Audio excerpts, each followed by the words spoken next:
2026年經濟前瞻同埋中期展望。踏入2026年，全球貿易緊張局勢略為緩和，主要經濟體嘅經濟活動維持擴張。內地經濟將為全球經濟增長帶嚟最大嘅貢獻，係帶動區域以至環球經濟嘅關鍵力量。國家嘅穩定發展將繼續係香港堅實嘅後盾。國家今年將實施更加積極有為嘅宏觀政策，持續擴大內需，紮實推動高質量發展，保持經濟合理增長，為15時期奠定良好開局，亦為香港經濟增長創造有利條件。AI 等新科技嘅投資繼續帶動相關產品嘅需求，支持亞洲貿易活動進一步擴張。市場普遍預期美國息口會再下調，有助提振投資信心。國際貨幣基金組織預測今年環球經濟溫和增長。受惠呢啲因素，香港貨物出口預料會保持可觀增長，服務輸出亦因訪港旅客嘅數目同埋金融服務需求上升而繼續增加。內需有望穩步增長，勞工市場平穩，市民收入上升，將推動私人消費、營商環境、營商氣氛改善以及減息嘅預期，均利好資產市場同埋投資活動。然而，國際大環境錯綜複雜，主要先進體反覆嘅經貿政策繼續為全球貿易帶嚟不確定性。倘若美國減息步伐較預期慢，現時環球金融市場嘅樂觀情緒或會受到影響。綜合對目前環球同埋本地經濟形勢嘅研判，我哋預測今年香港經濟增長2.5%到3.5%。物價方面，外圍價格壓力可控，隨住本地經濟持續擴張，今年通脹預計略高於去年。我哋預測今年基本通脹率同埋整體通脹率分別係1.7%同埋1.8%。中期而言，部分主要經濟體嘅保護主義持續，環球經濟繼續碎片化。然而，全球南方崛起，世界貿易同埋投資版圖重塑，將為香港帶嚟更多新市場同埋增長點。喺15開局之年，香港將主動對接15規劃，更好融入同埋服務國家發展大局，並繼續積極參與粵港澳大灣區嘅建設。本屆政府致力擴充經濟容量同埋提升競爭力，加快發展北部都會區北都，以人才同埋創科驅動增長，因地制宜發展新質生產力，推動經濟高質量發展。我哋預測香港經濟喺2027年至2030年期間，平均每年實質增長3%，基本通脹率係平均每年2%，延續好勢頭，提速拼經濟。香港經濟連續3年增長，整體氣氛穩中向好。盛事活動吸引旅客訪港，國際會議匯聚各地嘅政商領袖，促進更深入嘅交流協作。第一，資產市場更趨活躍，股市持續向好，總市值升到50萬億元，新股上市活躍，住宅樓市氣氛轉好，銀行總存款額去年年底超過19萬億元，按年上升12%，資金繼續流入。資產管理業務亦向好，喺香港註冊嘅基金資金淨流入3570億元。香港喺全球金融中心指數排名穩居全球第3，亞太第1，亦有望喺1-2年內成為全球最大嘅跨境財富管理中心。2、企業人才加速匯聚，引進重點企業辦公室引進辦已經吸引超過100間重點企業落戶，其中51間已經上市，76間喺香港設立全球或者地區總部，將帶來約600億元投資，創造約22000個職位。投資推廣署舊年協助咗560間企業喺香港開業或者擴充業務，亦將帶嚟700億元嘅投資，以及創造超過1萬個職位。海內外企業駐港公司同埋初創企業數目均增長11%，同創新高。吸引人才方面，高端人才通行證計劃、高才通計劃已吸引逾10萬全球精英嚟港。我哋將會繼續積極招商引資，吸引人才，為香港經濟注入新嘅動力。第三，國際聯繫持續增強。國際調解院在港成立，進一步鞏固香港作為亞太區國際法律及爭議解決服務中心嘅地位。國際會議同埋展覽方面，一帶一路高峰會、亞洲金融論壇、金融科技周、香港海運周、香港國際創科展等活動，各吸引數以千計嘅國際政商同埋行業領袖參與。今年我哋會繼續深化國際聯繫，包括首次承辦亞太區經濟合作組織財政部長會議。第四，盛事匯水，旅客攀升。去年訪港旅客近5000萬人次，比前年增加12%，其中非內地旅客增加15%。盛事雲集，去年同廣東同埋澳門共同承辦全國運動會同埋全國殘疾人運動會暨特殊奧林匹克運動會，提升咗香港舉辦大型體育賽事嘅能力，以及同大灣區城市嘅深度融合同埋協作。啟德體育園開幕未滿1年，主場館門票銷量已達亞洲第1、全球第3，總收入亦為亞洲之冠。未來1年，文化及體育盛事將會接踵而嚟，展現香港嘅獨特魅力。以及5提速推進北都發展。北都係香港未來發展嘅新引擎，將為香港注入新經濟動力，助力香港南金融、北創科嘅新產業佈局。我哋正係提速推進北都發展，包括採用片區模式批地，同埋引入企業同埋產業，成立2間專屬公司，分別聚焦新田科技城同埋洪水橋產業園，並預計喺年中提交北都專屬法例嘅條例草案。主動對接15-5規劃。15-5規劃建議為國家未來5年發展提出咗總體思路、戰略目標同埋重大舉措，係引領全面實踐中國式現代化嘅戰略藍圖。規劃建議明確支持香港更好融入同埋服務國家發展大局，鞏固提升香港國際金融航運同埋貿易中心地位，並建設國際創新科技中心同埋國際高端人才集聚高地。我哋可以喺多個重點領域發揮作用。第一，貢獻國家現代化產業體系建設，加快高水平科技自立自強。香港嘅基礎科研實力雄厚，喺 AI、生命健康科技、金融科技以及新材料同埋新能源等領域具備獨特優勢。同時，作為國際金融中心，我哋會推進金融善用金融更好服務實體經濟同埋優勢產業，並加快推進金融同埋創科相互賦能，以香港所長服務國家所需。第二，積極參與國家擴大高水平對外開放。喺一國兩制下，香港嘅獨特嘅制度優勢，加上高效嘅航空、航運同埋物流服務，能夠促進雙向嘅貿易同埋投資，為企業嘅引進來走出去擔當超級聯繫人同埋超級增值人嘅角色。以及3，匯聚國際高端人才。香港世界級大學同埋國際化環境，有力吸引同埋匯聚各重點領域嘅頂尖人才嚟香港，包括國際科研嘅領軍人物。同時，我哋會繼續投入資源培育本地人才，配合國家推進教育、科技、人才一體發展。行政長官將會率領跨局、跨部門專班，帶領香港主動對接15-5規劃，並首次制定香港嘅5年規劃。我哋會更積極融入同埋服務國家發展大局，以有為政府結合高效市場，推動經濟朝高質量、高增值、多元化嘅方向前行。國際創新科技中心，科技變革正係重塑全球經濟，引發新嘅消費需求同埋投資，同時促使產業跨界融合。科技創新正係深度推動產業創新。香港喺創新科技同埋商業轉化有住國際化、科研實力、金融支撐同埋高端人才匯聚等優勢。我哋正係加強算力、土地同埋資本嘅配套，結合大灣區城市完備嘅高端製造，提升我哋作為全球原始創新策源地嘅影響力。人工智能加，我哋正係提速推動 AI 產業化，並促進 AI 同埋各產業嘅深度融合，同時亦都鼓勵 AI 嘅廣泛應用，達至全民使用、全民善用。AI 加同產業發展策略委員會，鑑於 AI 應用正係迅速推動產業革新、新技術、新產業同埋新產品急速冒起，我會成立同埋主持 AI 加與產業發展策略委員會，為 AI 帶動產業轉型同埋發展制定策略，創造有利條件，並邀請專家學者、企業同埋園區公司等參與。初期將會係聚焦喺生命健康同埋具身智能。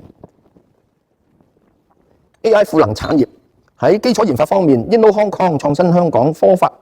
香港研發平台目前已經累計資助咗16間聚焦 AI 同埋機械人嘅實驗室，當中嘅科研焦點包括以 AI 驅動嘅機械人技術，可以廣泛應用喺醫療、物流、智能製造、建造等行業。政府推出嘅30億元人工智能資助計劃已經批出近30個涉及大語言模型、新材料、生物醫學等領域嘅科研項目，強化本地 AI 嘅研究同埋應用。我哋正係積極對接國家人工智能加行動，以應用場景驅動 AI 產業化、產業 AI 化。香港人工智能研發院將會喺下半年投入運作，支持 AI 項目研發同埋成果轉化，並會就 AI 發展嘅治理框架同埋規管制度等提供意見。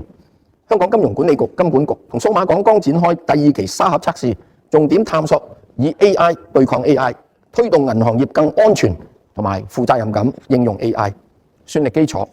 目前本港整體嘅算力已達每秒5000千萬億次浮點運算次數，係支持 AI 發展嘅重要基礎。沙嶺數據園區將進一步提升整體算力嘅規模，項目可以提供25萬平方米樓面面積，招標結果將會喺短期內公佈。園區將為應用 AI 所需嘅數據同埋算力等提供重要支撐。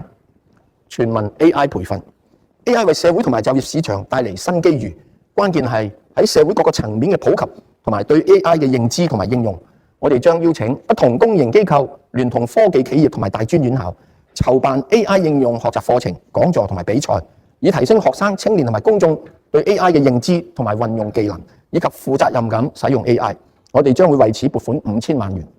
自2025-26年度起嘅3個學年，各資助大學將會新增共27個同 STEM 相關嘅學士學位課程，包括 AI、創意產業、數據科學等。自資專上院校方面呢，由2027-28學年起 ，AI 相關課程將優先列入指定專業界別課程資助計劃。職業訓練局、職訓局高級文憑課程嘅必修資訊科技單元，亦會涵蓋 AI 嘅應用。僱員再培訓局將會升格為技能提升局，並會提供包括 AI 應用嘅各類技能為本嘅培訓，提升本地勞動人口嘅競爭力。優質教育基金亦都預留咗20億元推進中小學嘅數字教育，以開展校本 AI 教育項目，並資助學生參加相關活動。另外，我哋都會為教師提供 AI 培訓。數據運用，為咗進一步強化政府內部數據嘅運用，我哋會增撥資源，讓統計處為其他部門提供更多數據科學諮詢同埋分析，以辨識業務痛點同埋建議解決方案。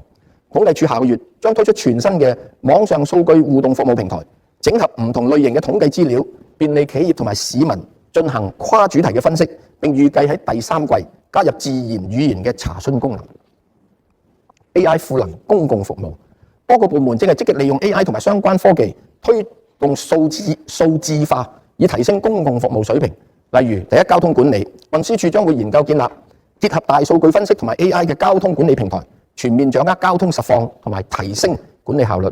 2，就業服務，勞工處會運用 AI 優化就業配對，為求職人士同埋僱主提供更好嘅服務。3，水浸預警，渠務署將會提升智慧水浸預測同埋預警系統，亦通過 AI 大型視覺語言模型分析道路嘅影像，加快緊急應變嘅速度。以及4，山泥傾瀉風險評估，土木工程拓展署年內將全面整合本港嘅降雨數據、山泥傾瀉記錄同埋人造斜坡嘅資料，實時進行動態風險評估，以優化預警嘅機制。政府已成立 AI 效能提升組，統籌同埋推動部門應用 AI， 重組工作流程同埋提升效率。我哋會撥款1億元，引入業界嘅領先技術，加速政府數字化轉型。公務員學院會聯同數字政策辦公室，為公務員提供以 AI 為主題嘅培訓，讓公務員更好掌握相關嘅知識。生命健康科技，我哋正係積極推進生命健康科技嘅上中下游協同發展。上游研發方面，我哋會以1+3嘅模式推進，即係河套深港創新科技創新合作區香港園區，簡稱河套香港園區嘅生命健康研發總院，加上3所大學籌建嘅分院。此外 ，InnoHK 亦有多所研發中心。中游成果嘅轉化方面，產學研1+計劃已支持15個項目。下游產業方面，3大創科園區已經匯聚咗近500間相關嘅企業同埋機構，生態蓬勃。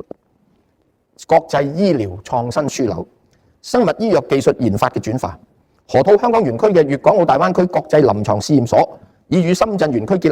立協作平台，提供一站式臨床試驗支援，匯聚科研人員，整合數據庫，推動生物醫藥同埋疫苗嘅研發。國際臨床試驗學院將於明年成立，貢獻國家生物醫藥科技引進嚟走出去，助力香港發展成為國際醫療創新樞紐。跨境醫療合作，政府去年底成立真實世界研究及應用中心，支持醫療醫藥企業，並加快新藥械打進內地同埋國際市場，為國家藥品監管科學體系作出貢獻。中醫藥發展，中醫藥發展藍圖勾畫香港中醫藥發展嘅願景，推動中醫藥全方位高質量同埋高水平發展。我哋將向中醫藥發展基金注資5億元，就策略性主題進行研究、培訓同埋國際推廣。新落成嘅香港中醫醫院同埋政府中藥檢測中心大樓已經投入服務，有助推動中醫藥服務發展、科研創新同埋標準制定，向國際展示中醫藥嘅優勢。新型工業發展，我哋積極引導本地生產商轉向智能製造，技術包括物聯網、實時數據、應用數據分析、先進人機界面以及機械人技術等。新型工業化資助計劃已支持超過120條新智能生產線，帶動超過10億元嘅私人投資。此外，新型工業加速計劃鼓勵企業喺香港設立高端智能生產設施，至今亦都支持咗4個項目，涉及總投資25億元，當中超過70%係私人嘅投資。政府將於年內推出新型工業精英企業培育計劃，重點扶持對本港新型工業發展有貢獻嘅高增長企業，為香港培育新興同埋未來產業嘅企業。政府致力落實同國家工業同信息化部簽署嘅關於發展新質生產力、推進新型工業化嘅合作協議，促進產業嘅合作。我哋會預留約2億2千萬元喺香港建設首個境外嘅國家製造業創新中心。香港微電子研發院嘅第3代半導體芯片技術研發同埋試產嘅中試線，年內將會投入運作，可以促進本地芯片研發同埋產業升級。此外，新型工業加速計劃已支持2間發展半導體芯片技術同埋設備嘅企業，總投資超過15億元。我哋正就香港新型工業中長期發展進行研究，包括新興同埋未來產業，目標係加速推進香港新型工業化，發展新質生產力，融入國家新型工業化整體佈局，為經濟注入新動能，結合市場力量，加速創科發展。我哋會通過河套香港園區同埋新田科技城等重點建設，推動創新、推動科技創新同埋產業創新深度融合，公私協作。要實現北都成為國際創科新城嘅願景，其中一個關鍵在於釋放區內未充分開發嘅私人土地潛力，將佢哋轉化為產業空間同埋配套設施，從而為實體經濟同埋產業加速發展提供堅實嘅支持。我哋正係研究進一步推動喺北都持有土地嘅發展商，聯同科技或先進製造企業，向政府提出合作發展嘅方案。我哋期望通過3方合作，引導相關嘅土地同埋企業資源，對接香港嘅重點發展產業方向，讓商界更深度參與香港嘅經濟創科轉型，合力加速北都嘅發展。河套香港園區，河套香港園區第1期首批落成嘅2座大樓已經有超過60間企業落戶，出租率約係80%。第2期規劃亦都完成啦，2期將合共提供200萬平方米嘅樓面。我哋會向立法會申請注資100億元，俾園區公司以加速園區嘅發展，包括引入市場嘅力量，加快發展第1期餘下嘅地塊，提供重要嘅基礎設施，進一步加強對初創企業嘅支持，以及成立創投基金。我哋正係爭取喺深港2個園區實現人員、物資、資金同數據嘅便捷流動，並與內地研究制定科研數據同埋生物樣本過河嘅具體實施方案，例如以白名單、綠色通道等機制，簡化進出嘅手續同埋審批嘅程序。新田科技城，新田科技城係河套嘅延伸，同河套香港園區形成上中下游協同發展，構建完整嘅產業生態圈。河套聚焦上中游嘅研發、轉化、中試等，而新田科技城有較大規模嘅土地，則可為研發成果轉化提供原型、中試同埋量產嘅空間。我哋今年將會成立專屬嘅公司推動開發，並向立法會申請注資100億元起始資金，同時帶動市場嘅資源提速發展，培育同埋壯大新興產業。低空經濟，低空經濟係推動城市智能化、區域融合發展嘅新動能。政府已經完成首階段嘅修例，並將會完善民航法例同埋監管架構，為低空經濟長遠標準化發展奠定基礎，並構建具競爭力嘅生態圈。首批監管沙盒嘅32個項目已經喺指定嘅航線進行測試，部分無人機應用場景，例如大廈管理同埋巡查，已經進入實際嘅運作。我哋上半年起將會分階段推行無人機交通管理系統、多用戶共享平台、跨境航線同埋載人飛行器等嘅應用，亦正同內地積極探討開展跨境物流試飛嘅項目。航空航天，15規劃建議提出加快建設航天強國，國家航天局亦提出推動商業航天企業有序出海。香港可以協助內地航天產業同全球市場對接，並提供科研、融資、風險管理同埋法律等專業服務。引進辦將會牽頭物色合適嘅航天企業嚟香港發展。我哋亦都要求咗香港交易及結算所有限公司港交所檢視相關嘅上市規定，便利同埋吸引更多航天企業嚟香港上市。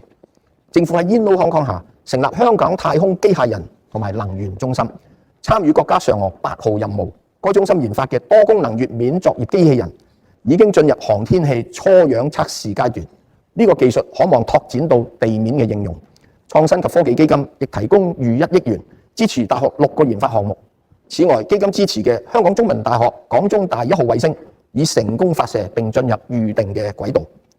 低軌衛星可以支持高端產業嘅發展，我哋會積極擴展通訊基建，簡化牌照嘅制度，推動未來6G 嘅應用。自動駕駛，政府喺保障道路安全嘅前提下，正係加速自動駕駛無人化、規模化發展，達至商業營運，推動業界以香港平台開拓海外市場。航天走廊自動駕駛運輸系統預計年內啟用，係首個在港商業營運嘅項目。新材料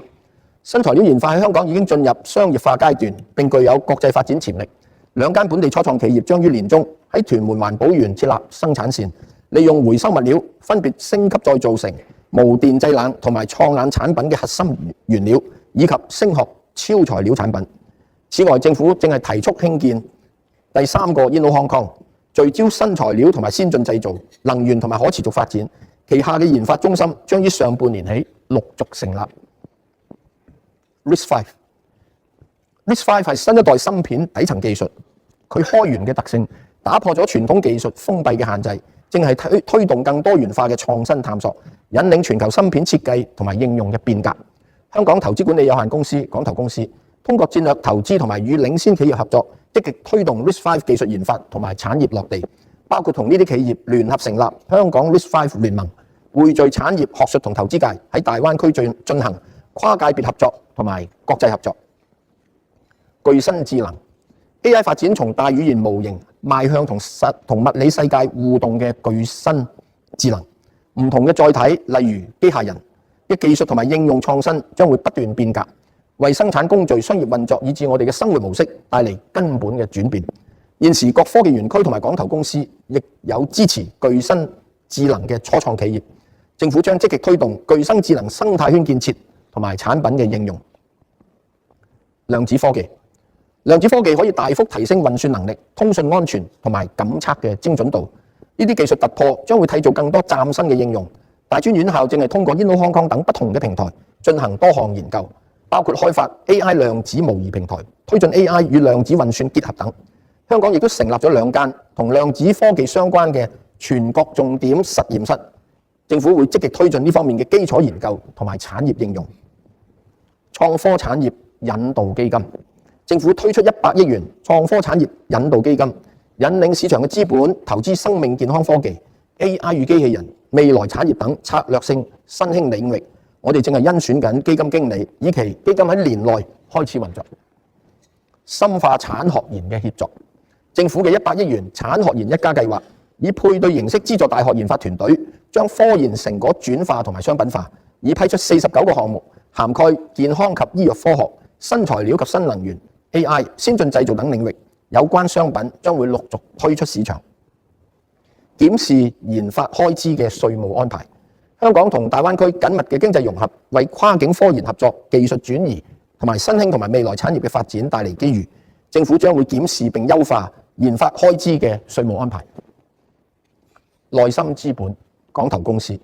成立港投公司，既為財政儲備爭取中長期嘅投資回報，亦可以牽引更多前沿科技同埋內心資本匯聚香港，促進產學研投跨界別深度合作，加速構建香港創新科技生態圈同埋重點策略產業鏈嘅發展，提升競爭力同埋促進經濟多元發展。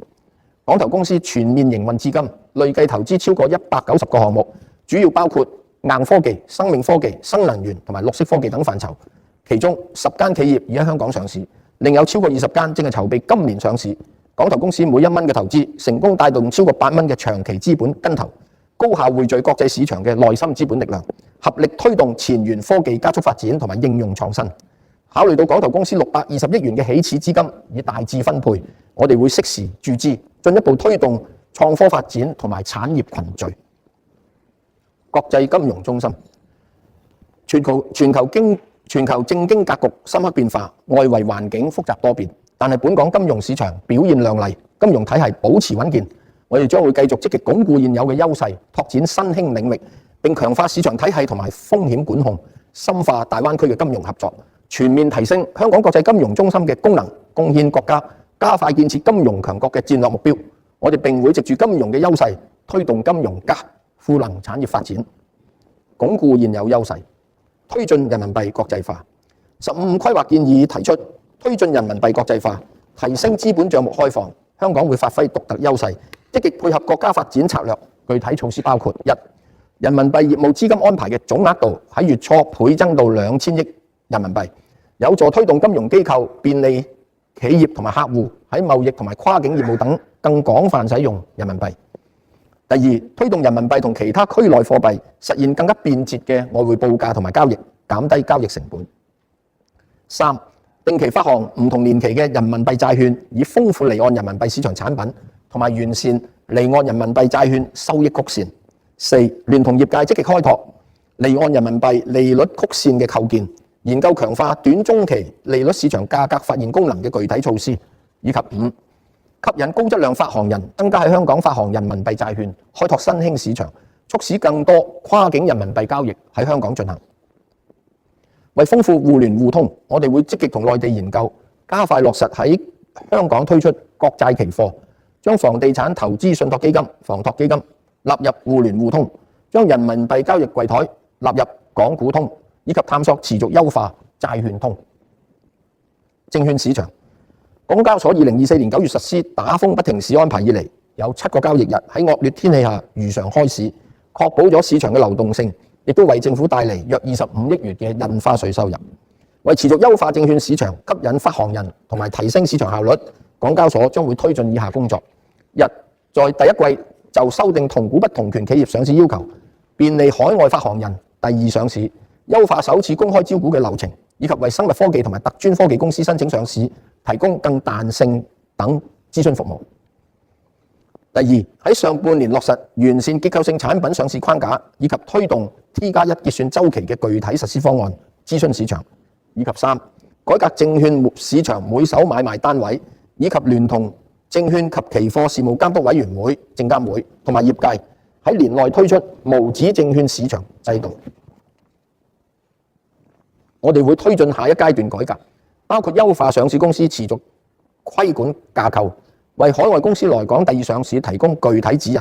納入更多海外市場為認可交易所，以及繼續同市場探討為退市或需特殊處理股份提供場外交易平台。債券市場，證監會同埋金管局正係積極落實去年公佈嘅固定收益及貨幣市場發展路線圖，包括促進一級市場發行、提升二級市場流動性同埋拓展離岸人民幣業務。而債券電子交易平台亦都會喺下半年推出，進一步鞏固香港作為全球固定收益及貨幣中心嘅地位。為推動債券市場創新，政府去年第四季第3度發行代幣化債券，總額達100億元，規模係當時全球之冠，並引入代幣化央行貨幣交收選項，為未來融入其他形式嘅數碼貨幣奠定基礎。我哋將會繼續定期發行代幣化債券，金管局亦會通過數碼債券資助計劃，鼓勵更多數碼債券喺香港發行。資產及財富管理中心在港設立嘅單一家族辦公室現已超過3300間，為進一步吸引家族辦公室同埋基金落戶香港，我哋會優化稅制，包括擴闊基金嘅定義，以涵蓋特定嘅單一投資者基金，將數字資產、貴金屬同埋特定大宗商品等列為可獲稅務寬免嘅合資格投資。我哋將於上半年提交條例修訂草案，計劃喺2025課稅年度起生效。政府同埋證監會繼續推動房託基金市場發展，除咗爭取盡快落實將房託基金納入互聯互通外，我哋將於年內提交條例修訂草案，便利房託基金進行私有化或重組。此外，我哋將為準備上市嘅房託基金寬免轉讓非住宅物業印花稅，預計明年上半年提交條例修訂草案。港交所嘅綜合基金平台將於年內擴展功能到涵蓋支付同埋結算等基金銷售流程，以提升市場效率同埋降低交易成本。拓展新興領域，企業財資中心，我哋銳意提升香港作為企業財資中心主要基地嘅功能，全面增強引進來走出去嘅平台吸引力。就此，我哋喺年中會公布一系列優化措施，包括為企業嘅財資中心及其關聯公司提供額外稅務優惠同埋彈性，增設預審機制等，吸引企業遷冊嚟香港。隨住公司遷冊制度去年生效，公司註冊處至今已批准22宗個案，並正處理約20宗申請。我哋會加強對外宣傳，吸引更多企業落戶香港，便利企業管理資產。為優化營商環境同埋方便企業進行內部重組，我哋建議放寬集團內部資產轉讓嘅印花稅寬免準則，以擴大合資格嘅關聯法人團體範圍。我哋將於年內提交條例修訂草案，有關建議適用於即日起簽訂嘅文書。發展金融科技同埋金融基建。數字資產發展，政府發表咗第2份數字資產政策宣言，通過建立整全嘅監管框架，將香港發展為全球數字資產創新中心。我哋年內會提交條例草案，就數字資產交易同埋託管等服務提供者訂立發牌制度。香港已經實施法幣穩定幣發行人發牌制度，喺下個月會發出首批嘅牌照。政府同埋金融監管機構會繼續促進持牌嘅發行人喺合規同埋風險可控嘅情況下，探索更多嘅應用場景。證監會亦都會喺充分保障投資者嘅前提下，進一步促進香港數字資產市場嘅流動性，為專業投資者提供更多產品同埋服務，並會建立加速器，以加快推動市場嘅創新。為配合債券市場應用代幣化技術，政府將提供指引，釐清債權證持有人登記冊，可用分布式分類帳備存，並探討以電子形式簽署發行文件，以及推動不記名債券電子化。加密資產申報框架，我哋將會修訂稅務條例，喺未來2年分別實施經濟合作及發展組織經合組織嘅加密資產申報框架同埋新修訂嘅共同匯報標準，配合國際間加強稅務透明度同埋打擊跨境逃稅嘅工作。我哋會喺上半年提交條例修訂草案。Ensemble 項目，金管局去年11月啟動 Ensemble 項目嘅試行階段 Ensemble TX， 讓業界參與者喺可控環境試用代幣化存款同埋數字資產進行真實交易，並將持續優化系統，支持全天候結算同埋落實本地標準，以加強香港同其他市場嘅互通性。商業數據通，金管局嘅商業數據通去年推出 CargoX 項目，旨在善用貨運物流同埋貿易數據，優化貿易融資嘅數碼生態圈。政府正係積極跟進緊 CargoX 專家小組嘅建議，推動香港成為全球領先嘅貿易融資中心同埋供應鏈樞紐。建立國際黃金交易市場，繼年初同上海黃金交易所簽訂合作協議，並建立香港黃金中央清算系統。我哋將會一、研究在港進行黃金交易及結算嘅合資格機構，為佢提供稅務優惠；二、協助業界成立行業協會，匯聚資源，加強推廣，並拓展與海內外業界嘅聯繫；以及三、協助業界了解黃金市場最新發展同埋掌握相關技能，並建立培訓嘅架構。強化市場體系同埋風險管理。強化市場體系，一站式多元資產交易後證券基礎設施。金管局旗下嘅信清結算同埋港交所已經開展研究，建立一站式多元資產交易後證券基礎設施，涵蓋內地同埋香港嘅股票同埋債券，以促進跨產品、跨地域嘅抵押品互通，有助提升市場流動性同埋參與者嘅風險管理。中央結算系統 CMU 國際互聯互通，為便利投資者通過 CMU 持有證券進行全球嘅資產配置，信清結算正係積極聯通多個地區嘅中央證券託管平台。阿拉伯聯合酋長國中央銀行已經成為 CMU 嘅會員 ，CMU 亦將啟動同瑞士 SIX 嘅聯網，並首次推出股票交易後服務，讓投資者能更高效咁管理多元化資產組合。數字資產平台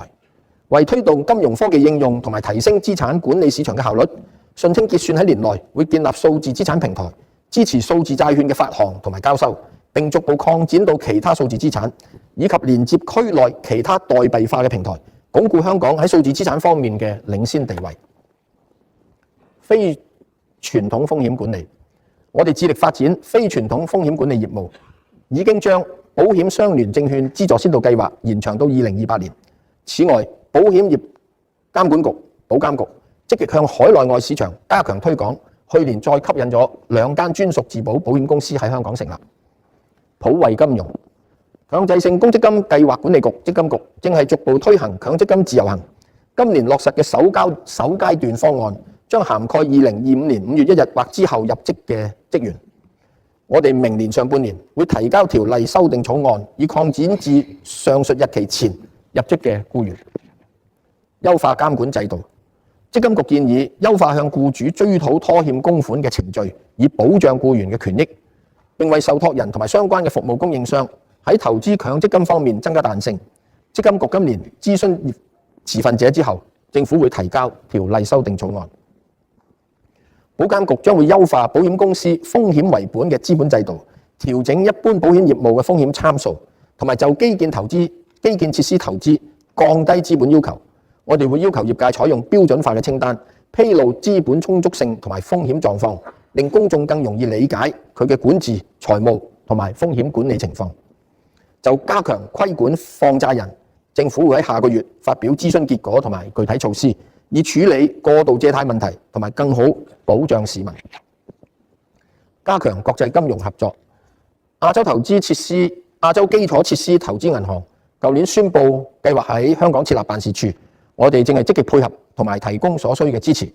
我哋今年將首次承辦亞太區經濟合作組織財政部長會議，並會繼續舉辦各項金融盛事，包括國際金融領袖投資峰會、裕澤香港高峰論壇以及香港金融科技周聯成 Start Me Up 創業節嘅活動。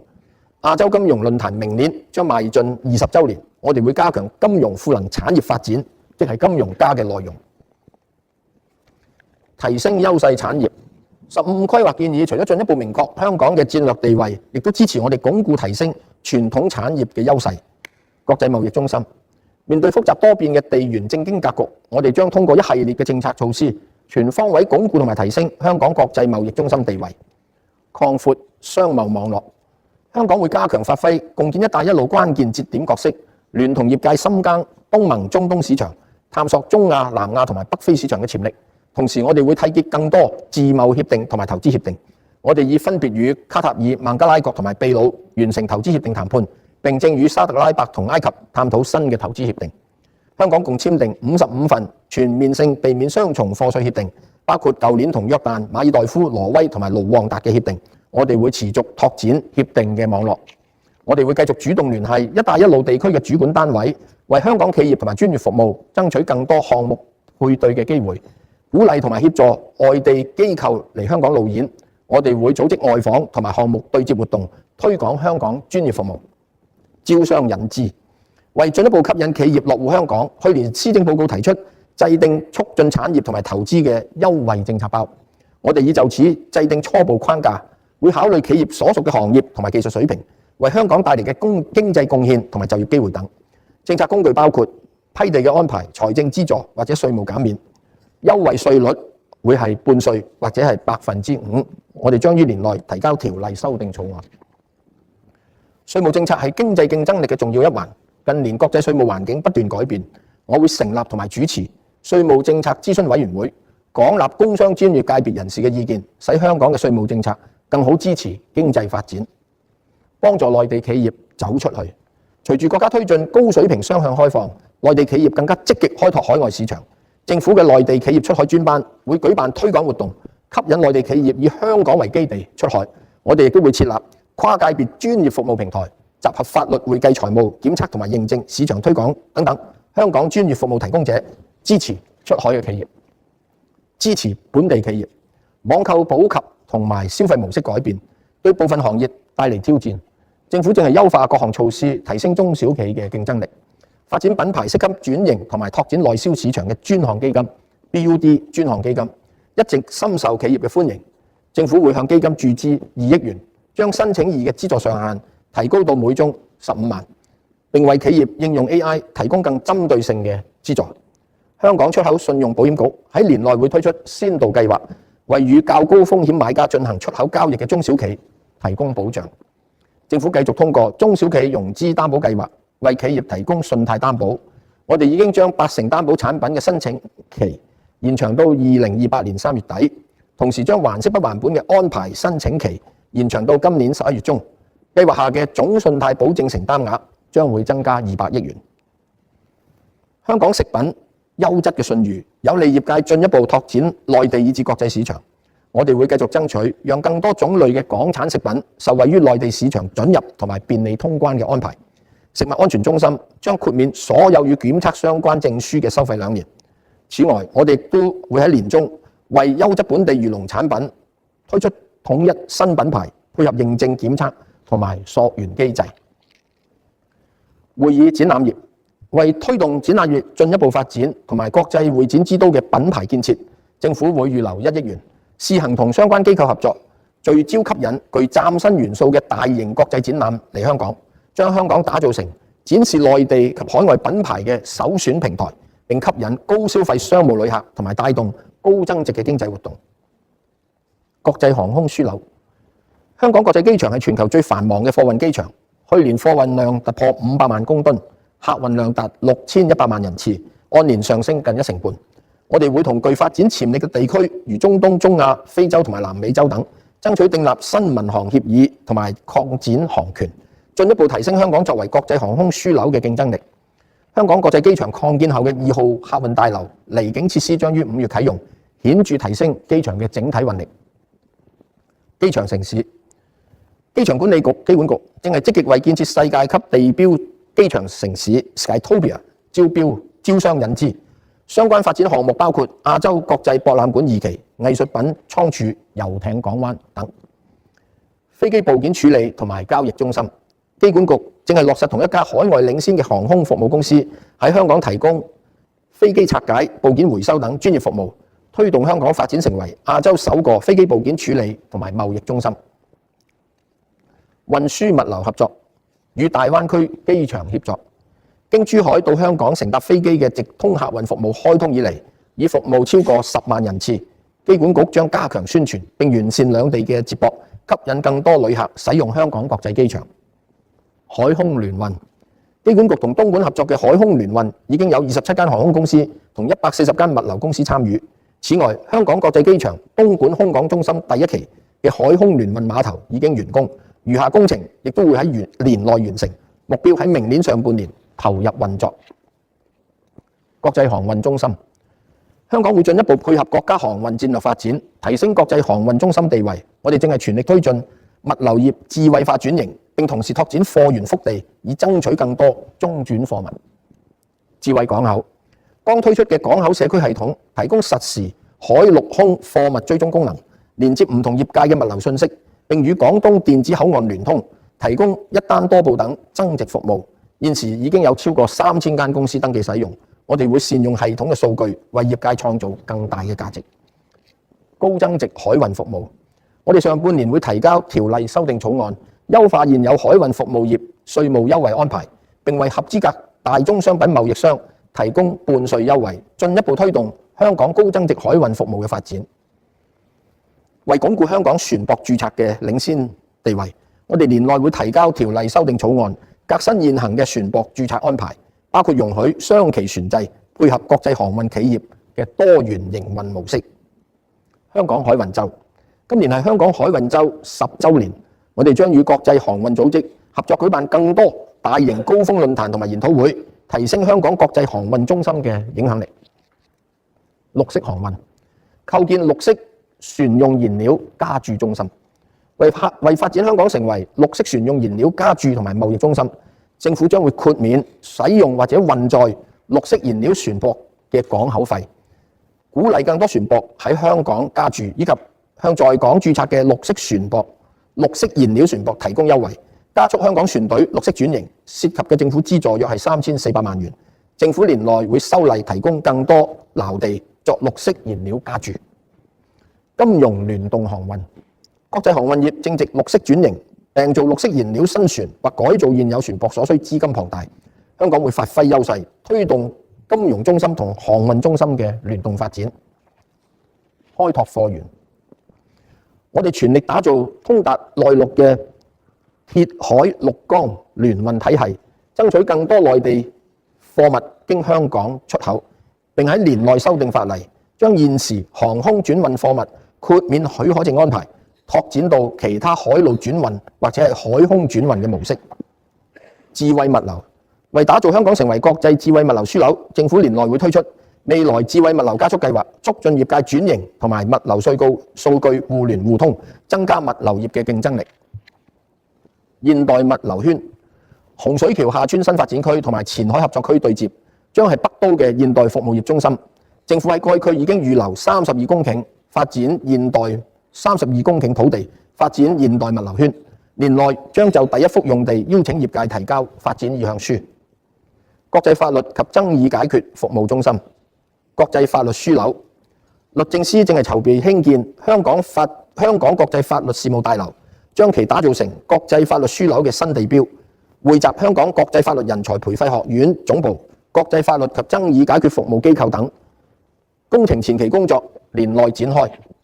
律政司亦會繼續吸引國際法律及爭議解決服務機構喺香港設立辦事處，其中國際統一司法協會今年會喺香港設立亞太地區聯絡辦公室，加強推動調解同埋仲裁服務。政府將強化規範香港調解專業嘅認證同埋紀律制度，並喺年內推進立法工作。設立體育爭議解決制度，我哋已推出體育爭議解決先導計劃，推動發展本港成為國際體育爭議解決中心，加強專業嘅協作。律政司去年底正式啟動嘅香港專業服務出海平台，組織跨專業服務團隊，支持內地企業以香港作為首選平台出海。區域知識產權貿易中心，我哋正係積極發揮區域知識產權貿易中心嘅角色。我哋會完善稅務同埋制度配套，培育人才，發揮專業服務嘅優勢，推動知識產權交易同埋融資，助力經濟發展。扣稅嘅安排，我哋正係就住購買知識產權或其他或佢嘅使用權嘅資本開支嘅扣稅安排諮詢業界，計劃年內提交條例修訂草案，降低成本，可促成更多相關貿易，有利知識密集型產業嘅發展，鞏固香港作為區域知識產權貿易中心嘅地位。融資嘅沙盒，知識產權融資沙盒去年底推出，香港3間主要銀行同埋來自生物科技、電子同埋科技企業嘅客戶、法律同埋專業服務機構等參與試點項目。商務及經濟發展局同埋知識產權署會聯同金管局密切留意沙盒嘅運作情況，並作後續嘅安排。專利估值嘅支援，政府已預留2800萬元與香港技術與創新支持中心，讓其以國家標準國標為基礎，向創科企業提供專利質素分析，以及落實為期2年嘅專利估值先導支援計劃，協助科技企業為專利資產估值。專利審查，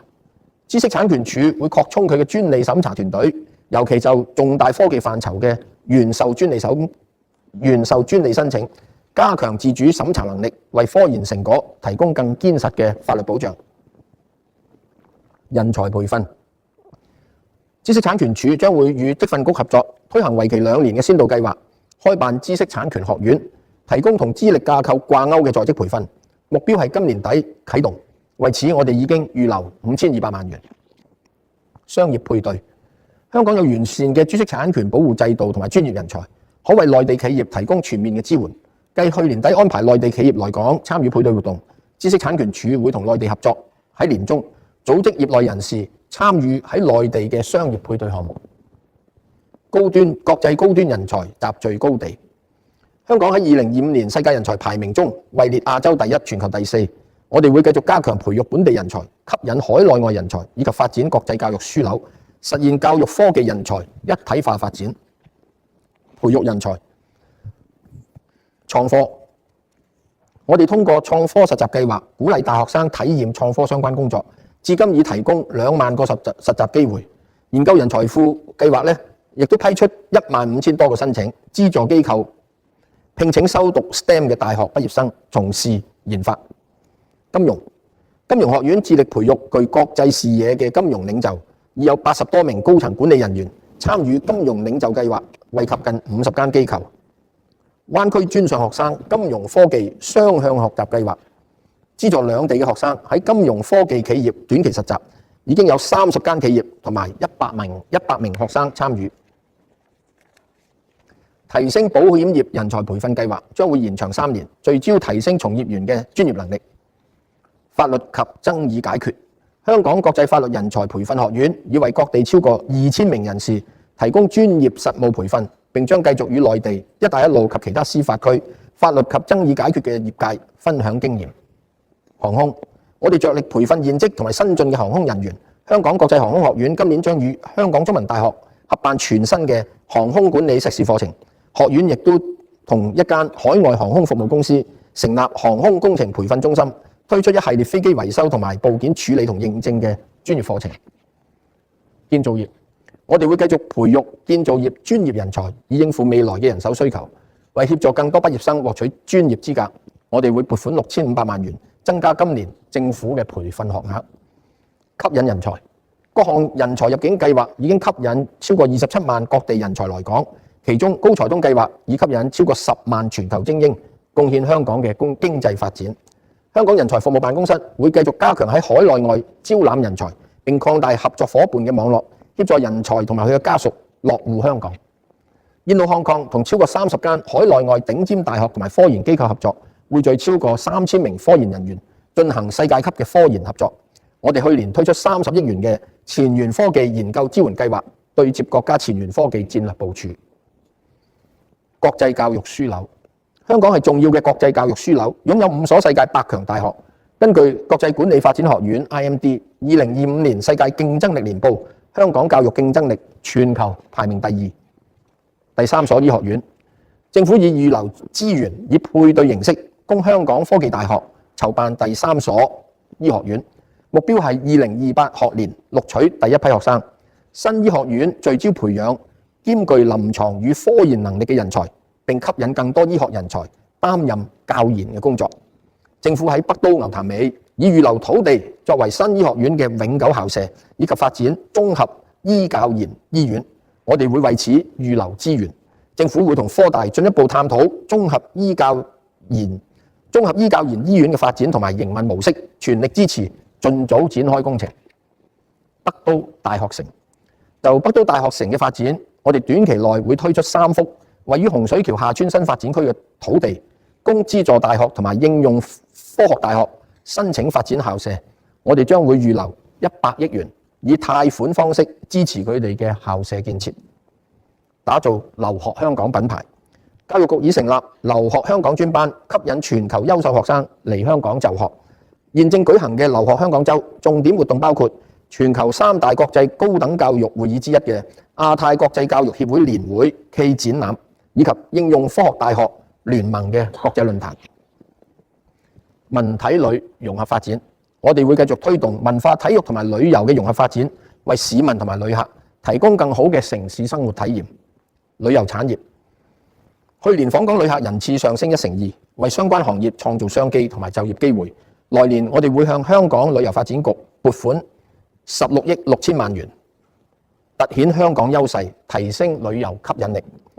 香港係亞洲盛事之都，旅發局將會加大旗艦活動嘅規模同埋宣傳，引入新亮點、現場活動嘅時間，並推出更多特色嘅節慶活動，凸顯香港薈萃中西嘅吸引力。繼去年光影匯中環大型3D 光影廣受歡迎，旅發局將推出以光影巡禮為主題嘅全新表演，取代幻彩詠香江，喺全年不同嘅日子同埋地方舉行，吸引高端過夜客。旅發局將會加強向具潛力嘅客源市場推廣，包括廣東省以外嘅內地城市以及東盟、中東等新興市場，吸引更多過夜旅客。我哋亦會積極推動更多各類型嘅會議、展覽同埋獎勵旅遊喺香港舉行。去年訪港郵輪達到189航次，按年增加26%。旅發局會進一步吸引更多國際郵輪將香港納入行程。我哋會繼續深化同大灣區以及其他內地省市嘅旅遊協作，並與航空公司探討推出一程多站嘅行程，吸引更多海外旅客到訪香港同埋內地。活化歷史建築，歷史建築承載住香港嘅城市文化。我哋已經推展咗24個保育項目，其中4個更係獲得國際獎項。我哋亦都為80多棟私人歷史建築嘅維修提供咗資助。我哋會向保育歷史建築基金增撥10億元，以繼續推動相關嘅工作。優化海濱，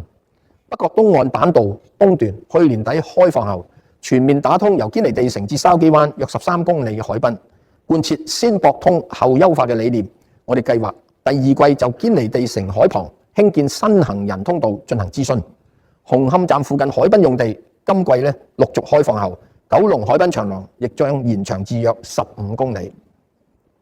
推動城鄉共融，為配合無處不旅遊同埋推動城鄉共融，我哋建議撥款2億元，推出北都城鄉共融基金先導計劃，鼓勵非政府組織同埋相關團體推展鄉郊旅遊項目，為鄉村帶嚟經濟活力。體育產業，香港運動員喺國際舞台上表現卓越，去年更喺全國運動會中取得9金2銀8銅嘅歷史佳績。我哋將會投放更多資源，積極推進體育普及化、精英化、盛事化、專業化同埋產業化。我哋會向藝術及體育發展基金嘅體育部分注資12億元，進一步推動體育發展，包括強化隊際運動項目運動員嘅培訓，提升教練嘅專業水平，以及支持同埋拓展更多元化同更高級別嘅體育賽事在港舉行。我哋會繼續通過 M 品牌計劃推動體育盛事化同埋產業化嘅發展。我哋會繼續聯同啟德體育園公司，爭取舉辦更多大型國際體育賽事同埋活動。文創產業，我哋致力推動文化藝術同埋創意產業發展，至今已向創意智優計劃同埋電影發展基金合共注資超過90億元。高端藝術品交易樞紐，我哋正係積極打造香港成為全球高端藝術品交易樞紐，短期內將敲定與巴塞爾藝術展未來5年嘅合作安排。香港係全球3大藝術品交易中心之一，為強化優勢，我哋已開展研究，聚焦融資同埋人才等範疇，預計年內完成。加速綠色發展，我哋會積極配合國家雙碳目標同埋綠色低碳發展策略，全力推動綠色產業發展同埋企業綠色轉型。綠色產業同埋轉型需要資金、科技同埋人才嘅支持，為香港帶嚟龐大嘅商機。邁向雙碳目標，我哋正係積極落實香港氣候行動藍圖2050，爭取喺2035年前將碳排放量從2005年嘅水平減半，並在2050年前實現碳中和。綠色科技，低碳綠色科研基金成立以嚟，政府共注資4億元，批出多個項目，包括氫燃料生產同埋儲存、轉廢為財等技術。其中一個大學團隊已將新研發嘅工業廢水處理技術推廣到大灣區同埋長三角地區。另一個團隊正係計劃同氫燃料電池企業合作，推廣新型燃料電池堆嘅技術。氫能發展，我哋會根據香港氫能發展策略，制定氫能標準認證，現正就框架諮詢業界，目標係對接內地同埋國際嘅認證體系，讓香港成為綠色低碳氫能技術同埋產品輸出海外嘅示範窗口。政府5月舉辦氫能週，促進國際交流，並會組織海外專家到內地考察氫能嘅應用同埋發展。綠色金融，為鞏固同埋提升香港國際綠色金融中心嘅地位，政府將繼續發行可持續債券，構建有利嘅監管環境同埋加強跨界別嘅合作，包括落實香港可持續披露準則。會計及財務匯報局正係就相關核證嘅監管框架諮詢公眾。金管局不斷完善香港可持續金融分類目錄，以更有效回應相關項目嘅融資需求，加速區內嘅低碳轉型，並爭取喺年內制定銀行綠色轉型規劃指引。我哋將會支持同內地以及國際多邊金融機構探討在香港設立綠色科技項目加速器，支持綠色科技項目喺一帶一路地區孵化加速同埋發展，為香港嘅綠色金融服務提供創新嘅案例。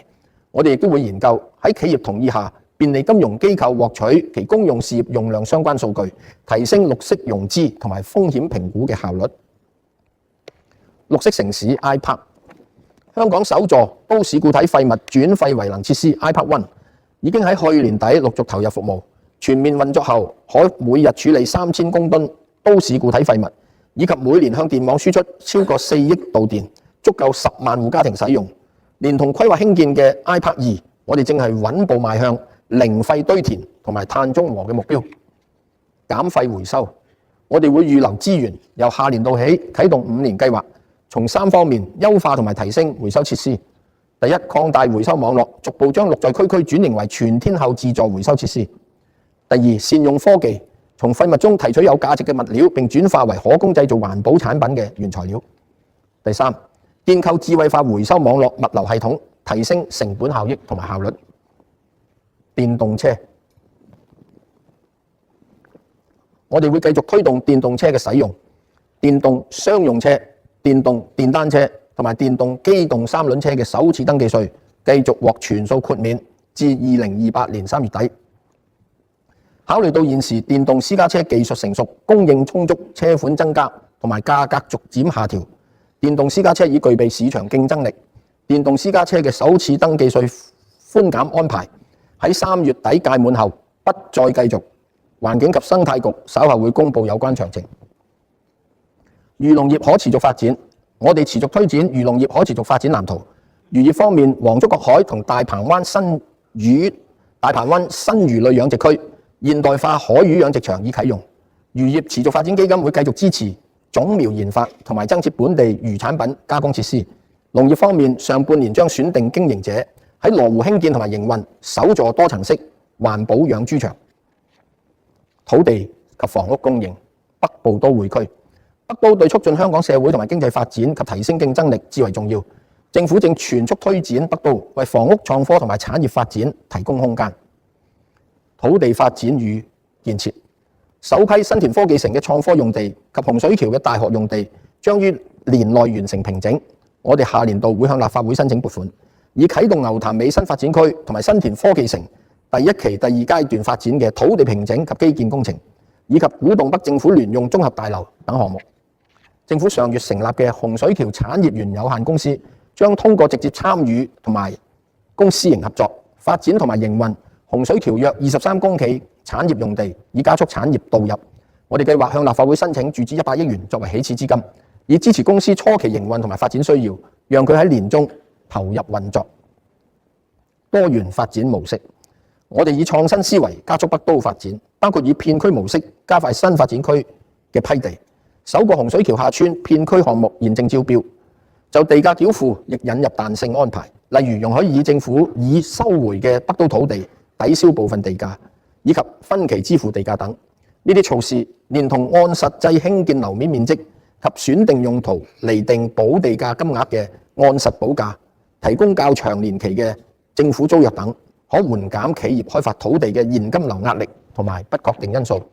我哋會繼續為北都產業用地同主要發展項目制定合適嘅批地同埋融資安排，並全力招商引資，吸引高質素嘅企業落戶。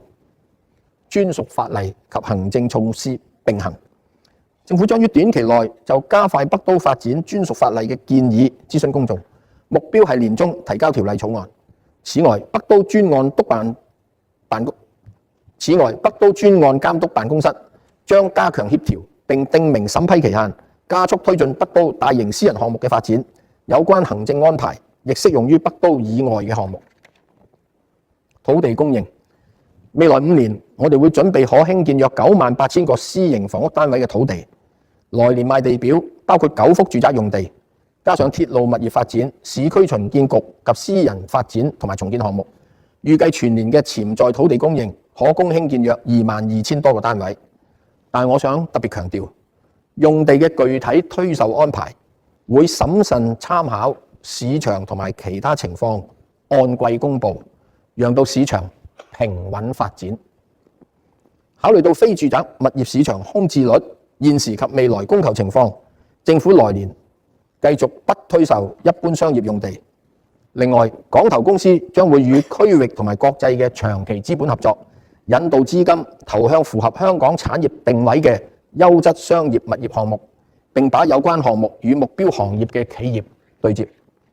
發展局亦正邀請市場就3幅發展專上教育學生宿舍嘅用地提交意向書，視乎市場反應推售相關土地。房屋供應，連同簡約公屋，本港未來5年總體公營房屋建屋量約196000個單位，較本屆政府上任時嘅5年期增加超過80%。簡約公屋去年共落成9500個單位，穩步邁向2027-28年度前完成約3萬個單位嘅目標。簡樸房規管制度3月起實施，過渡安排為期48個月。私營房屋供應方面，我哋預計今年起嘅5年內，私人住宅單位每年平均落成量約17000個，較過去5年嘅平均數減少約8%。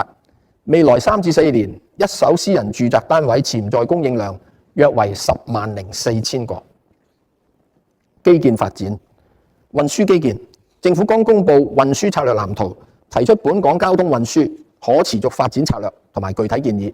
藍圖以公共交通為核心，強化跨境運輸基建，促進大灣區人流物流，並擁抱智慧轉型，更便利市民同埋旅客。我哋正係推展一系列鐵路、主要幹道同埋智慧綠色集體運輸系統項目，形成8縱8橫嘅佈局。當中，中九龍繞道油麻地段已經通車，餘下嘅九龍灣段工程預計年底完成。屆時油麻地往來將軍澳只需12分鐘。鐵路方面，古洞站、東涌線延線、洪水橋站、屯門南延線以及小蠔灣站等項目將於明年起陸續落成。我哋正係爭取北環線主線同埋支線喺2034年或之前同步開通。至於港深西部鐵路洪水橋至前海段，預計明年為詳細設計及建造工程招標，目標係2035年開通。此外，位於洪水橋廈村新發展區嘅智慧綠色集體運輸系統項目，預計今年招標。我哋亦全速進行北都公路嘅勘查研究，將優先推展新田段，目標係喺明年為主體建造工程招標，爭取喺2036年或之前開通。建造專業發展，機械人應用。我哋已要求公務工程喺合適工序採用建造機械人。建造業議會亦會提供相關培訓，推動業界善用機械人，推動創新科技應用。建造業創新及科技基金推動業界廣泛應用創新科技，提升生產力同埋工地安全，減低建造成本。我哋會注資10億元，繼續支持業界發展。新工程合約模式同埋安全智慧工地系統，我哋正係同前海管理局積極探討喺前海試行香港嘅新工程合約模式同埋安全智慧工地系統，助力內地工程合約同埋管理體系與香港和國際對接。建築標準對接，我哋會參考國標同埋海外標準，進一步提升本港建築規範，同時利用香港國際化嘅優勢同埋經驗，共同構建大灣區建築標準，並協助國標進入國際市場。香港建築科技研究院為推動應用研發同埋加強控制成本，我會預留1億元，支持香港建築科技研究院開展多項研究，包括建築標準嘅檢視同埋 AI 應用等，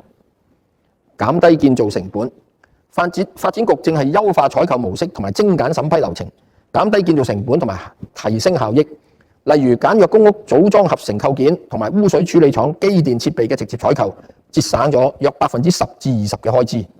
房屋署自主研發嘅 BIM 系統化地基工程設計方案，為每座大樓平均節省約100萬元成本。此外，採用第2代組裝合成建築法以及本地開發嘅創新結合技術，亦都為公營房屋工程提速增效。關愛共融，大埔火災後續同埋相關工作，政府已為受大埔火災影響人士提供全方位支援。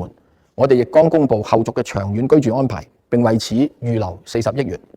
為減低樓宇維修工程嘅圍標風險，市建局下半年會推出加強版招標妥，除提供更嚴謹嘅預審名單外，亦為業主就聘請顧問同埋承建商提供專業意見同埋支援。此外，市建局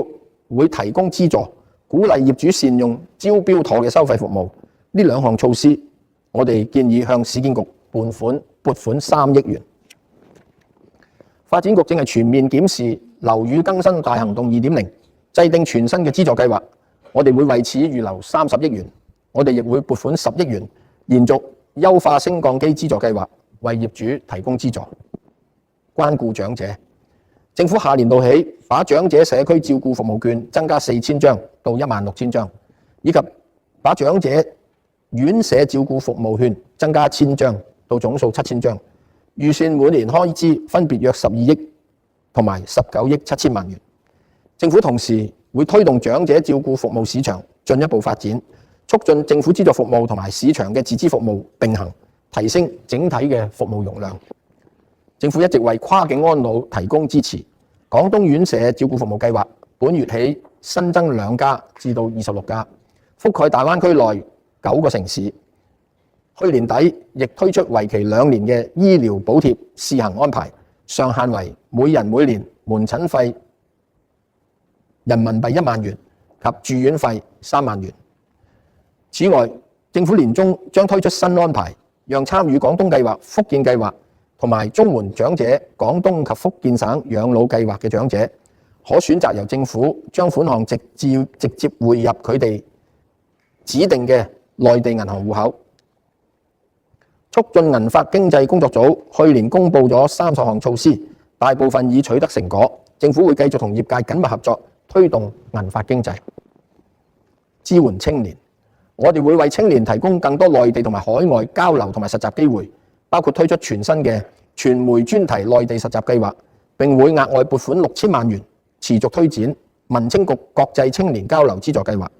我哋將為大專生提供約3600個喺政府部門同埋公營機構嘅短期實習機會，讓有志於公共服務嘅年輕人累積經驗。婦女發展，由下年度起，婦女自強基金嘅年度撥款會增至3000萬元，以促進婦女嘅全面發展。支援在職家庭，為加強支援在職家庭，資助獨立幼兒中心服務名額已超過1530個，較去年增加約12%。支持殘疾人士，政府會加強康復服務，喺下年度增加約450個日間住宿同埋學前名額，涉及額外開支每年約1億0700萬。政府亦會為接受到校學前康復服務嘅學童，喺升讀小學後嘅第一個學期提供銜接同埋支援服務，涉及額外開支每年約2億6000萬元。促進就業，再就業津貼試行計劃反應理想，自推出1年半以嚟，已錄得超過37000宗就業個案。下年度嘅撥款會增加至2億2200萬元。中高齡就業計劃鼓勵僱主聘用年滿40歲或以上人士，並提供在職培訓。僱主聘用每名合資格人士，每月可獲發放最高5000元津貼，為期3至12個月。計劃去年資助咗4500宗個案。此外，再培訓局去年亦為50歲或以上人士專設2項新培訓課程。優化醫療服務，推進基層醫療。政府會深化社區基層醫療，推出基層醫療共同治理網絡，擴大篩查到乙型肝炎等病種，強化跨專業協作，並完善醫務化驗同埋放射診斷等輔助服務。首5年目標參與人數約係70萬。政府亦會喺下半年推動社區藥物名冊同埋社區藥房計劃，方便市民。長者醫療券獎賞先導計劃亦會延長2年至2028年底。當長者喺同一年度使用醫療券支付檢查或者係慢病管理等特定基層醫療服務，累計達1000元，便可獲500元醫療券獎賞，涉及額外開支約10億元。推展公營醫療，第一個醫院發展計劃嘅16個項目將陸續完成。我哋正係按最新嘅人口結構同埋分佈，檢視第2個醫院發展計劃嘅項目，佢嘅規模同埋優次，並會適時公佈同埋有序推展。提升私營醫療，為提高私營醫療服務收費嘅透明度，讓市民作出醫療決定前更充分掌握價目資料，政府年內會向立法會提交相關規例。公共財政，疫情期間政府推出多輪大規模嘅逆周期措施，以撐企業同埋保就業。呢啲措施雖然穩住咗經濟民生，但亦導致出現數年嘅財政赤字。去年財政預算案提出強化財政整合計劃，通過嚴格控制政府開支增長，適度增加收入，同埋整合政府財政資源，同時加大發債規模，致力將政府嘅財政達至平衡。去年定下嘅目標係2026-27年度同埋2028-29年度分別喺經營帳目同埋綜合帳目達至盈餘。過去1年，我哋全力落實財政整合計劃，同時受惠於股票市場表現突出以及經濟增長加快，令印花稅同埋利得稅較原來預算合共增加近500億元收入。2025-26年度嘅經營帳目提前恢復盈餘，綜合帳目計及發債嘅淨所得則大致平衡。中期而言，喺2026-27年度至2030-31年度期間，經營帳目將持續維持盈餘。非經營帳目則主要因為基建開支處於高水平，每年仍會出現赤字。由於基建項目係投資香港嘅未來，我哋會適度增加發債，以滿足呢方面嘅資金需要。期內預計政府嘅儲備將會逐步增加到超過7000億元。整體而言，政府財政已有明顯改善。政府一直恪守《基本法》第107條量入為出嘅原則，致力喺經濟周期內維持收支平衡，確保公共財政嘅韌性同埋可持續性。持續落實財政整合計劃，我哋會持續落實去年財政預算案提出嘅強化財政整合計劃，主要原則為：一、以嚴格控制政府開支為主，開源為輔；二、保持香港簡單低稅制嘅競爭優勢，盡量避免大幅調升稅率或者引入新稅種；以及三、喺開源嘅時候，盡量體現用者自負同埋能者多付。嚴控經營開支，我哋會繼續嚴格控制政府經營開支增長，各政策局同埋部門會持續檢視資源分配同埋工作優次，並通過整合內部資源、精簡程序同埋運用科技，以更高成本效益為市民提供服務。我哋會按計劃推進資源效率優化計劃，喺唔影響綜援、公共福利金同埋法定開支嘅前提下，喺2026-27同埋2027-28兩個年度，每年節省政府經常開支2%，即係較2025-26年度分別再節省約78億及156億元嘅開支。公務員編制喺未來兩個財政年度，每年分別縮減2%，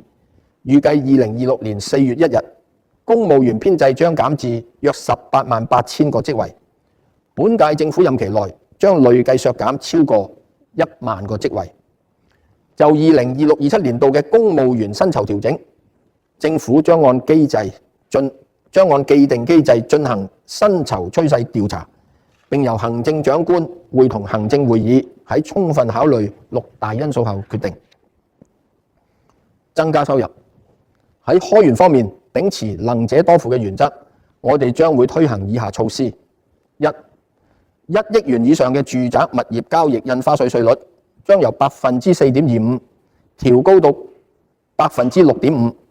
影響約 0.3% 嘅住宅物業交易，估計每年可以增加約10億元收入。措施將於條例修訂草案獲通過後，追溯到明日開始生效。以及二，我哋去年修訂稅務條例，以落實經合組織嘅方案，向年度總收入7億5千萬歐元或以上嘅大型跨國企業集團徵收全球最低稅，同埋實施香港最低補足稅。預計由2027-28年度起，每年可為政府帶來約150億元額外稅收。整合並善用財政資源，整合政府帳目以外嘅基金。按去年財政預算案，我已經從6個規模較大嘅種子基金中回撥咗615億元到政府帳目，以善用財政資源。我亦指示各政策局全面檢視其餘36個喺政府帳目外嘅特定用途基金，經審慎評估各個基金嘅實際情況，我哋提出以下嘅建議：一、修訂4個基金嘅財務安排，喺配合基金未來5年運作嘅前提下，將剩餘嘅資金回撥；二、結束一個已經完成政策目標嘅基金，以及結束2個可通過常規撥款機制更有效達至相關目標嘅基金，將剩餘嘅資金回撥；三、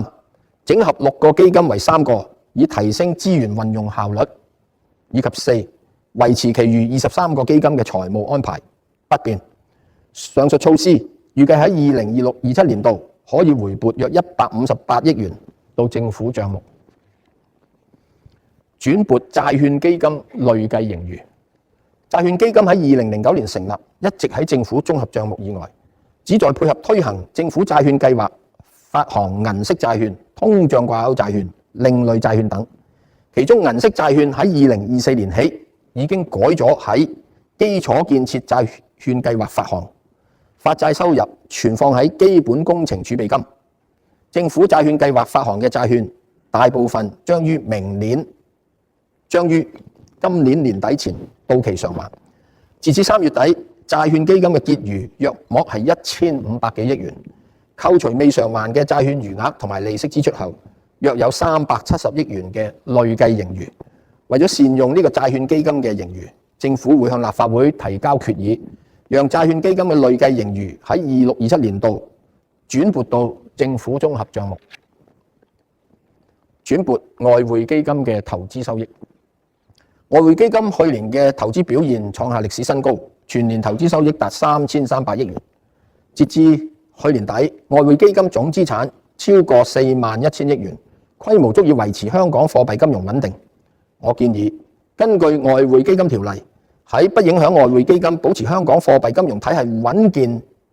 穩定健全嘅前提下，從外匯基金將1500億元喺未來2個財政年度每年轉撥750億元去到政府嘅基本工程儲備金，以支持北都同埋其他嘅基建項目。發行債券，去年施政報告宣布，政府未來2至3年額外預留300億元，加大工程開支，持續帶動經濟發展。政府喺2026-27年度基本工程開支預算約係1280億元。喺中期財政預測期間，基本工程開支將會維持喺相若嘅水平。政府自2019年度起發行綠色債券，並喺2024年起推出基礎建設債券。發債所得嘅資金既能投資於基建項目，亦能促使本地債券市場嘅多元發展。因應政府要加快推進北都建設同埋其他同經濟民生相關嘅公務工程，我哋計劃將2個債券計劃嘅合共借款上限由去年公布嘅7000億元提升至9000億元。未來5年，我哋將每年發行約1600億至2200億元嘅債券。其中大約一半用喺為近年發出嘅短期債務再融資。我哋日後將發行更多較長期嘅債券，讓現金流年期同工程項目嘅資金需要更加匹配。喺中期預測期內，政府債務同本地生產總值嘅比率將會由 14.4% 升到 19.9%， 遠低於大部分先進經濟體，屬非常穩健水平。我再次強調，政府發債所得資金只會用在基建投資，唔會用喺政府嘅經常開支。2025-26年度修訂預算，2025-26年度政府嘅整體收入修訂預算係6888億元，較原來預算高咗 4.5%， 受惠於股市交投活躍同埋經濟加快增長。印花稅嘅收入修訂預算係995億元，較原來預算增加約319億。利得稅較原來預算增加約168億元，而薪俸稅保持平穩。修訂預算分別為2090億元同埋970億元，反映香港經濟嘅韌性強勁。然而由於住宅物業市場剛回穩，商業物業市場仍然相對疲弱，令政府嘅地價收入處於低水平。修訂預算係175億元，較原來預算少35億。2025-26年度政府整體開支修訂預算係7892億元，較原來預算低330億元。其中經常開支係5724億元，較原來預算低157億元。2025-26年度政府經營帳目將由原來預算約30億元嘅赤字，轉為錄得513億元嘅盈餘。非經營帳目即係由於地價收入處於低水平，加上提速推展北都同埋其他經濟民生相關嘅公務工程開支，仍會錄得赤字。計及發行1550億元政府嘅債券，而同時又償還517億元到期嘅款項後，我哋預計綜合帳目將由原來預算嘅670億元赤字轉為錄得29億元嘅盈餘。財政儲備喺2026年3月31日預計係6572億元。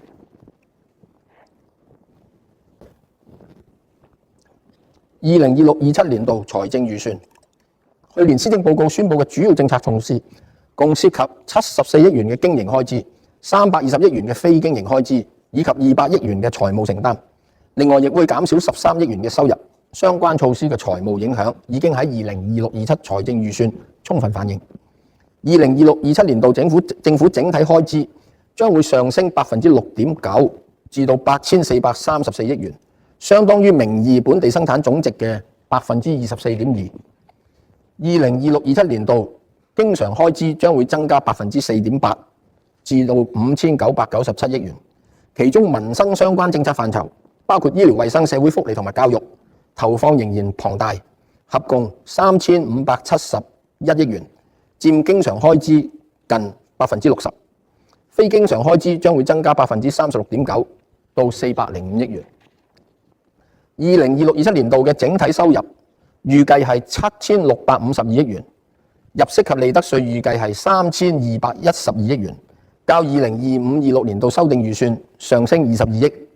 以2026-27年度嘅賣地計劃同埋土地供應嘅目標為依據，地價收入預算係180億元，較2025-26年度修訂預算上升5億。印花稅收入預算約為1010億元，較2025-26年度修訂預算上升1.5%。另外，從政府帳目外設立嘅基金回撥返嚟約係158億元，從債券基金累計盈餘同埋外匯基金投資收入分別轉撥返嚟嘅有370億元同埋750億元。2026-27年度經營帳目預計有約119億元盈餘，非經營帳目預計有約901億元赤字，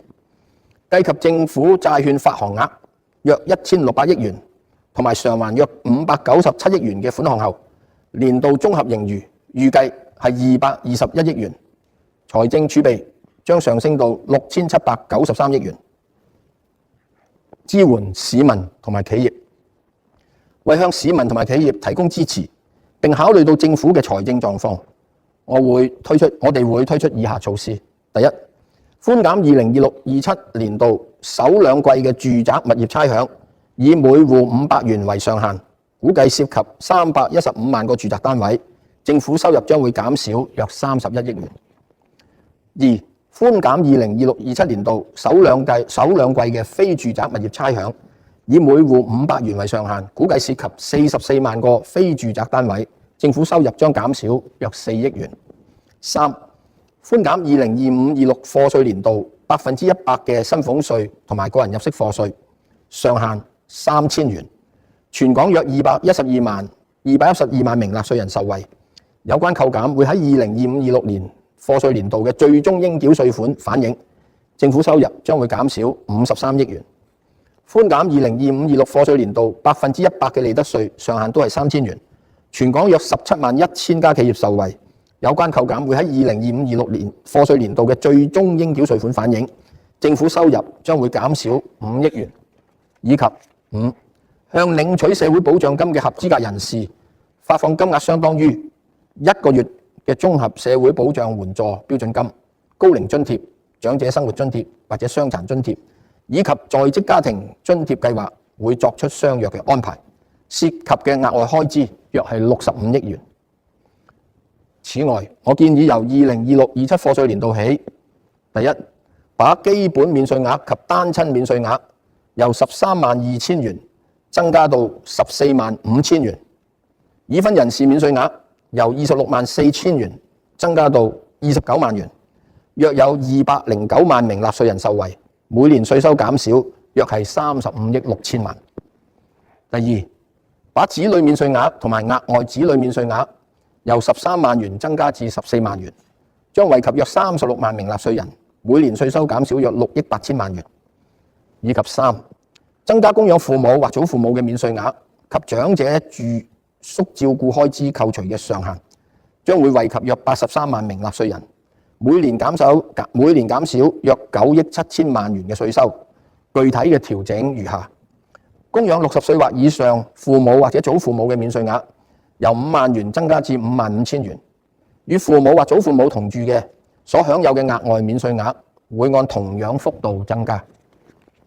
供養55至59歲嘅父母或祖父母嘅免稅額由25000蚊增加到27500蚊，與父母或祖父母同住所享有嘅額外免稅額會按同樣幅度增加。以及